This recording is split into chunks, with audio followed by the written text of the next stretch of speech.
วิธีเฮ็ดหรือว่าอุปกรณ์เฮ็ดของมันเนาะคืออุปกรณ์นะครับจะมีแสดงมีซิปพันมีสว่านจอกมือตัวนี้แล้วมีสายสโลว์นี้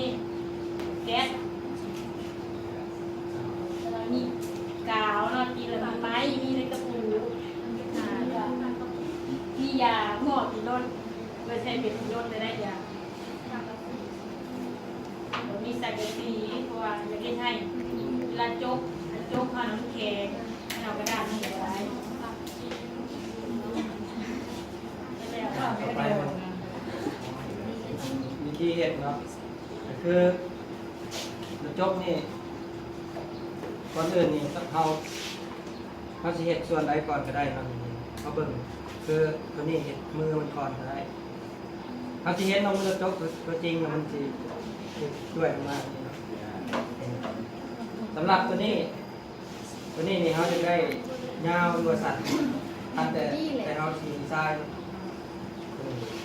การตัวแต่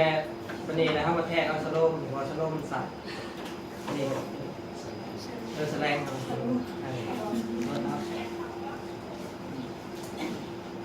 ่วนตัวจับตัวนี้มัน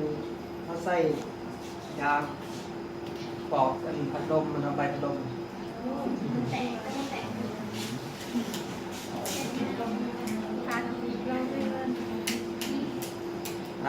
มาสาธิตเปิดวันนี้เนาะ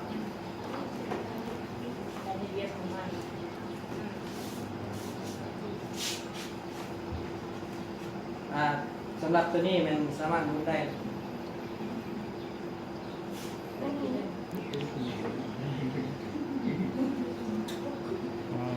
ตัวนี้มันยกคานมัน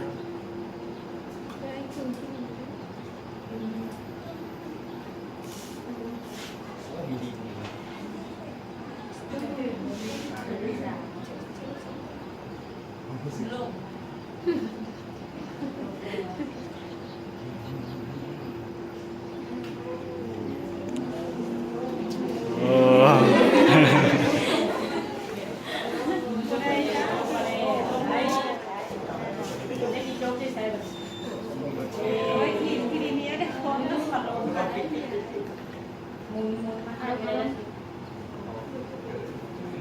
หาเจียไปวางมั้ง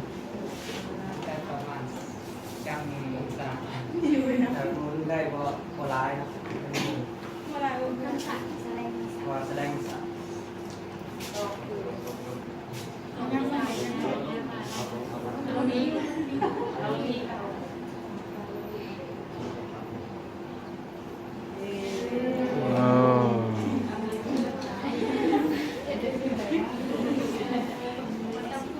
ทำงานกับรถนี่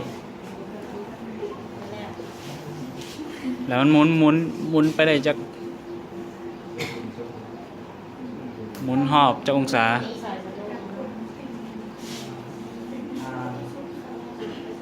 ดีสุดแสดงสัตว์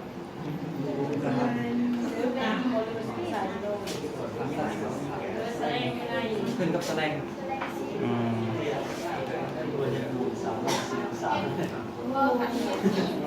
เบิด